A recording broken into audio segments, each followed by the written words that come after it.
Mrs. Twit gets a stretching. Mr. Twit led Mrs. Twit outdoors where he had everything ready for the great stretching. He had 100 balloons and lots of string. He had a gas cylinder for filling the balloons. He had fixed an iron ring into the ground. "Stand here," he said, pointing to the iron ring. He then tied Mrs. Twit's ankles to the iron ring.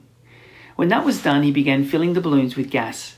Each balloon was on a long string, and when it was filled with gas, it pulled on its string, trying to go up and up. Mr. Twit tied the ends of the strings to the top half of Mrs. Twit's body. Some he tied round her neck, some under her arms, some to her wrists, and some even to her hair. Soon there were 50 coloured balloons floating in the air above Mrs. Twit's head. "Can you feel them stretching you?" asked Mr. Twit. I can, cried Mrs. Twit. "They're stretching me like mad." He put on another 10 balloons. The upward pull became very strong. Mrs. Twit was quite helpless now. With her feet tied to the ground and her arms pulled upwards by the balloons, she was unable to move. She was a prisoner, and Mr. Twit had intended to go away and leave her like that for a couple of days and nights to teach her a lesson. In fact, he was just about to leave when Mrs. Twit opened her big mouth and said something silly. "Are you sure my feet are tied properly to the ground?" she gasped. "If those strings around my ankles break, it'll be goodbye for me." Sorry, that was Mrs. Twit. We'll do that bit again. "If those strings around my ankles break, it'll be goodbye for me." And that's what gave Mr. Twit his second nasty idea. Chapter 11. Mrs. Twit goes ballooning up. Let's get rid of that. There's enough pull here to take me to the moon," Mrs. Twit cried out. "To take you to the moon?" exclaimed Mr. Twit. "What a ghastly thought. We wouldn't want anything like that to happen. Oh, dear me, no. We most certainly wouldn't." "We most certainly wouldn't," cried Mrs. Twit. "Get your voices together, Mr. Truant. Put some more string around my ankles quickly. I want to feel absolutely safe." "Very well, my angel," said Mr. Twit, and with a ghoulish grin on his lips he knelt down at her feet. He took a knife from his pocket, and with one quick slash he cut through the strings, holding Mrs. Twit's ankles to the iron ring. She went up like a rocket. "Help!" she screamed. "Save me!" But there was no saving her now. In a few seconds she was high up in the blue sky and climbing fast. Mr. Twit stood below looking up. "What a pretty sight," he said to himself. "How lovely all those balloons look in the sky, and what a marvellous bit of luck for me. At last the old hag is lost and gone forever."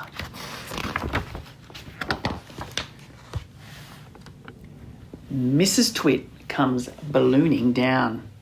Mrs. Twit may have been ugly and she may have been beastly, but she was not stupid. High up there in the sky she had a bright idea.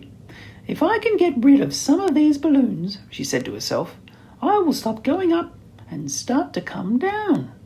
She began biting through the strings that held the balloons to her wrists and arms and neck and hair. Each time she bit through a string and let the balloon float away, the upward pull got less and her rate of climb slowed down. When she'd bitten through 20 strings, she stopped going up altogether. She stayed still in the air. She bit through one more string. Very, very slowly she began to float downwards.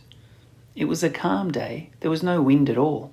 And because of this, Mrs. Twit had gone absolutely straight up. She now began to come absolutely straight down. As she floated gently down, Mrs. Twit's petticoat billowed out like a parachute, showing her long knickers. It was a grand sight on a glorious day, and thousands of birds came flying in from miles around to stare at this extraordinary old woman in the sky. Mr. Twit gets a horrid shock. Mr. Twit, who thought he had seen his ugly wife for the last time, was sitting in the garden celebrating with a mug of beer. Silently, Mrs. Twit came floating down. When she was about the height of the house above Mr. Twit, she suddenly called out at the top of her voice, "Here I come, you grisly old grunion, you rotten old turnip, you filthy old frumpet!" Mr. Twit jumped as though he'd been stung by a giant wasp. He dropped his beer. He looked up. He gaped. He gasped. He gurgled. A few choking sounds came out of his mouth. "Oh, oh," he said. I'll get you for this, shouted Mrs. Twit. She was floating down right on top of him. She was purple with rage and slashing the air with her long walking stick, which she'd somehow managed to hang on to all the while. I'll swish you to a swazzle, she shouted. I'll swash you to a swizzle. I'll nash you to a nozzle. I'll nosh you to a nazzle. And before Mr. Twit had time to run away, this bundle of balloons and petticoats and fiery fury landed right on top of him, lashing out with the stick and cracking him all over his body. The House, the Tree, and the Monkey Cage, Chapter 14. But that's enough of that. We can't go on forever watching these two disgusting people doing disgusting things to each other. We must get ahead with the story. Here is a picture of Mr. and Mrs. Twit's house and garden. Some house looks like a prison and not a window anywhere. Who wants windows? Mr. Twit had said when they were building it. Who wants every Tom, Dick and Harry peeping in to see what you're doing? It didn't occur to Mr. Twit that windows were meant mainly for looking out of, not for looking into. And what do you think of that ghastly garden? Mrs. Twit was the gardener. She was very good at growing thistles and stinging nettles.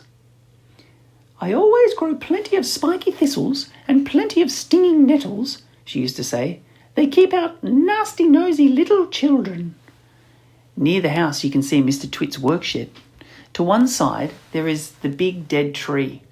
It never has any leaves on it because it's dead. And not far from the tree you can see the monkey cage. There are 4 monkeys in it. They belong to Mr. Twit. You'll hear about them later. Chapter 15. Hug tight, sticky glue. Once a week on Wednesdays, the Twits had bird pie for supper. Mr. Twit caught the birds and Mrs. Twit cooked them.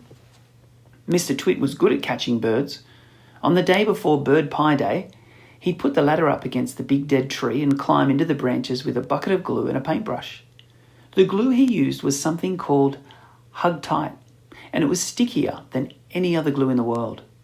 He would paint it along the tops of all the branches and then go away. As the sun went down, birds would fly in from all around to roost for the night in the big dead tree. They didn't know, poor things, that the branches were all smeared with horrible Hug Tight. The moment they landed on a branch, their feet stuck, and that was that.